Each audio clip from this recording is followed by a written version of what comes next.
sikulas kasi hindi umiiwas! Ikaw nga itong nahulog kanina eh. Mali kang... Enough! Ano nangyari? Bakit walang dumadampot sa atin? Ewan!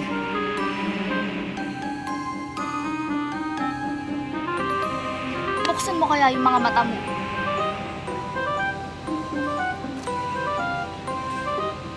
Wala na sila. Wala na sila. Bakit nakayakap ka pa rin sa akin? Tumayo ka nga dyan!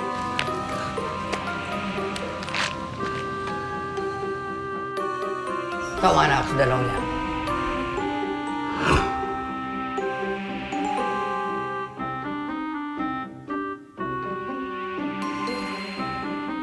Boring.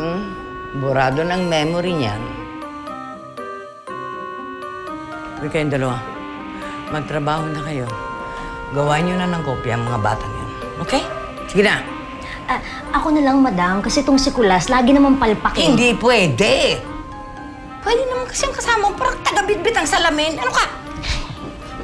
Go! Oo! Listen mo! Pagkalas! Kailangan bilisan na natin yung pagkilos para makaalis dito. Tingnan mo, halos nangalahati na yung oras simula nang pumasok tayo dito. Huwag naman kasi. Saan-saan ka nagpupunta? Yan, tingnan mo, wala na tayong oras. Muntik pa tayo mapahamak. Sorry. Nakita ko kasi na pumasok ang papa ko doon eh. Hanggang ngayon pa naman ba naniniwala ka pa rin nandito ang papa mo? Hindi naman ako ipapahamak ng papa ko eh. Baka nga tama ka. Baka imagination ko lang lahat ng nakikita ko. Pero alam mo, Benji, gusto ko na rin umuwi. Namimiss ko na yung mama ko, si kuya, si Arko. Basta huwag kang mag-alala. Nakakalabas din tayo dito. Makakasama din natin yung pamilya natin. Siyempre, pati yung crush mo. Sira. Akala ko talaga si Dane yung crush mo eh. Sobrang hangin kaya nun. Eh, sino ba talaga yung crush mo, ha? Tapos na yung game. Huwag mo nang alamin, ha?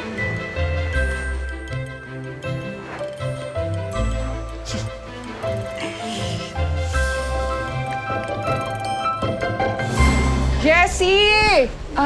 Tanong natin ni Manang, nakita niyo ba si Jessie? Ay, hindi namin ko nakita.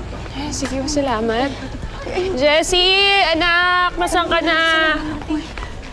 Nakita niyo ba si Jessie? Bata ganitong kalaki. May bang siya, tas ang galing. Anak, nasaan ka na ba? Magpakita ka na.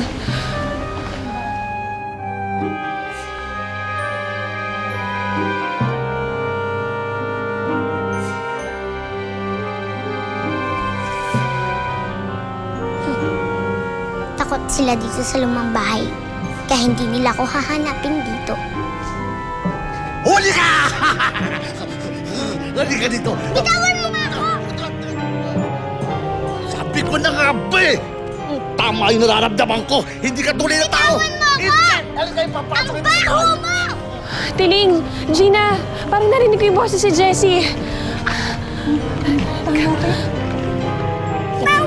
Bilakad ko sa loob ng bahay! Babalik kita doon!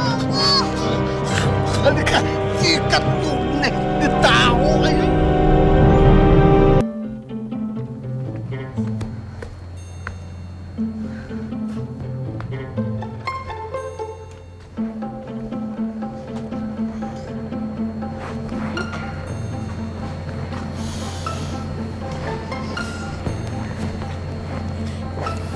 May nakita ka?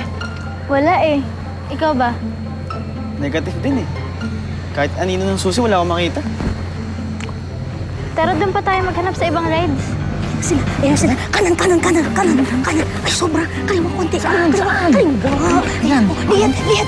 Lihat. Oh, atras. Oh, yan na nga yan. Sakto. Oh. Hanggang kailan ba kasi ako dito? Hayaan mo, tumitig muna sila sa salamin para makuha natin yung kopya nila.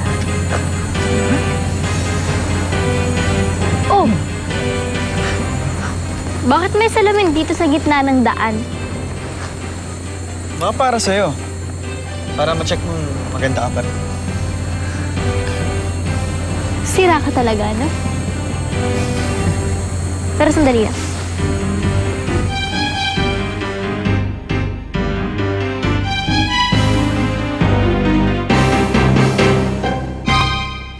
Di ba talaga tutulong si Reden sa paghahanap sa anak niya?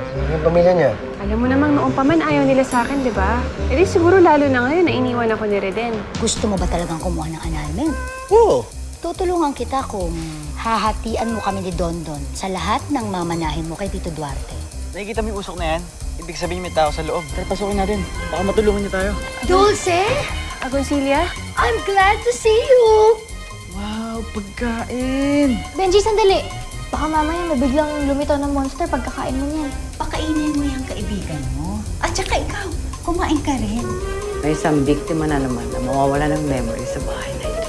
Andyan ho ba si Reden? Anong kailangan mo sa babe ko? Meron akong nilulutong masarap na putahe. Baka yun, magustuhan mo. Ilalabas ko. Sandali lang.